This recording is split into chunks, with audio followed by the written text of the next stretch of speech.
Maybe it's 3 a.m. Dark urban park, shrouded in the veil of night, drew me in with its mysterious atmosphere. Under the moonlight, every contour of the park seemed even more sinister, and the dense foliage of the trees turned it into a labyrinth, full of secrets and dangers.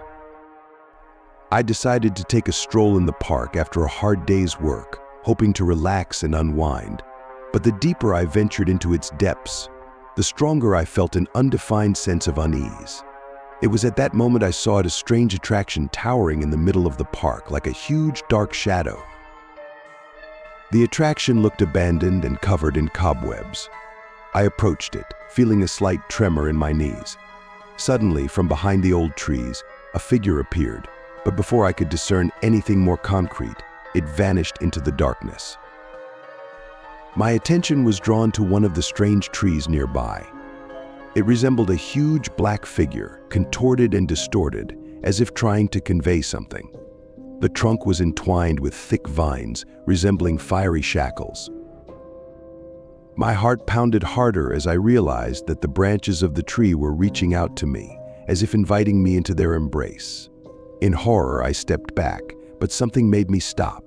The black tree emitted a whisper, barely audible but distinct enough, "Don't leave. We're not done yet."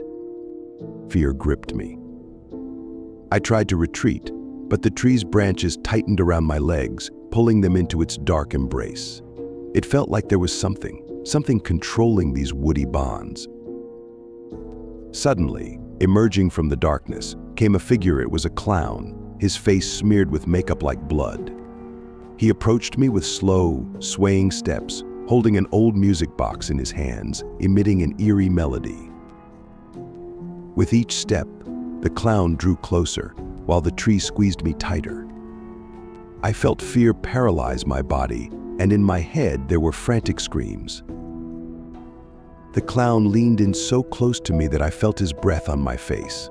He whispered something in my ear, as if summoning me to something horrifying. At that moment, I felt myself losing consciousness. When I woke up, it was already morning.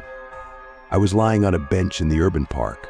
Everything around me was calm and quiet, as if nothing had happened. But the fear lingered in my soul, haunting me incessantly. I realized it was just a nightmare, but its reality was so palpable that I couldn't forget it for a moment. Since then, I could never enter that park again, and always felt the dark eyes of those who await their next guest in the night.